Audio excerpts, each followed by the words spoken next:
Assalamualaikum warahmatullahi wabarakatuh.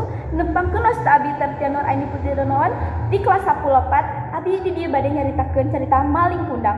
Wilujeng ngalungdangukeun. Zaman baheula hirup sasahiji budak anu ngaranna Maling Kundang. Maling Kundang teh boga indung anu ngaranna Mande Rubiah. Kacidanya aka manehna. Manehna teh keluarga anu sangsara, anu hirup anu deket palabuhan. Di kampung manehna cicing kapal badak mineng datang pikeun dagang. Ningali seueurna jalmi-jalmi anu sukses dina dagang, Maling Kundang teh gaduh kahoyong naik sasahiji kapal sareng janten jalma-jalma beunghar di luar negeri.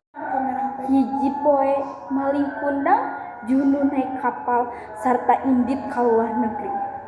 Saenggeus sababaraha tahun ti harita sakumaha warga desa ngadangu bebeja yen Maling Kundang teh geus kawin jeung anakna Sunggar beunghar tur jadi jalma sukses. Ngadenge kitu Mande Rubiah teh jadi atoh sarta sok ngarep-ngarepkeun kadatangan si Maling Kundang. Hiji poe Maling Kundang nepikeun deui balik ka lemburna. Indungna Mande Rubiah teh langsung nyamperkeun Maling Kundang anu datang jeung pamajikanna. Isin ku penampilan indungna anu lusuh sareng goreng.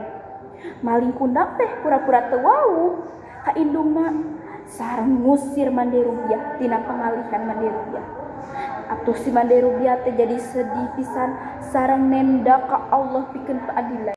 Langsung saatos kapal Maling Kundang belayar, ombak sareng badai anu ageng nerjakeun neuleumpkeun kapal. Maling Kundang teh saukur bisa menta hampura bari sujud anu kawasa Allah. Maling Kundang dilaknat jadi batu. Sakitu video ti simkuring. Wassalamualaikum warahmatullahi wabarakatuh.